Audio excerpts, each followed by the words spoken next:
Sesin düştü içimin üşüyen yanına. Gözlerimdeki uyku perdelerini kaldır ey yar. Saçlarına toka diye yıldızları süslerken suçüstü yakalandım yine. Yüreğinde guste zorla gençliğimi. Ellerime kan bulaştı. Seni anlatamayan harflerin katline soyundum. Zulmüne ortak oldum.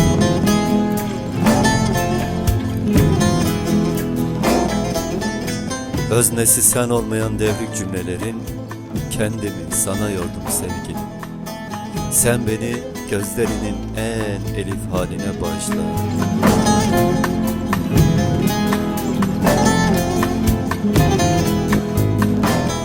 Ürkek pencerelerimden kaldırıp göçe zorluyorum gözleri ıslak güvercinlerim. Zorla ve hileyle üttüğüm mavi bilyelerimin hepsini bağışladım. Sen beni rengarenk balonların gezindiği gökyüzüne salıydın. Acıklı bir romanın ayak izinden kaldırıp cesedini, düşüver gövdemin sol cennetine. Nefesindeki hayat ile koşarken, söndür şehrin bütün ışıklarını.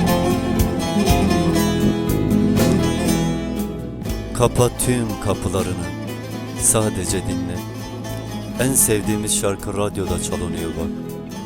Uzaklığına inat, sen ellerini uzat bana.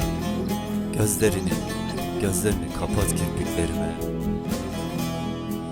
Suskunluğuna doyamadım sevgili. Varlığınla öldür beni. Seni anlattığım yerden sor bilmediklerimi. Anlatma beni, yorma kendini. Sen sustukça ben sustuğun yerde yüreklendiririm harflerimi.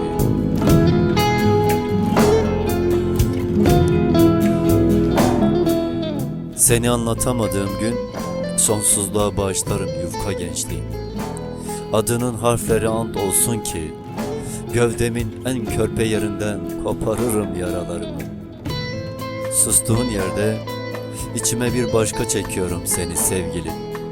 Adının tüm harfleri ıslak dudaklarımda. Şiirlerim sevdandan ıslanmayı bekliyor. Mürekkebimin en taze yerinde.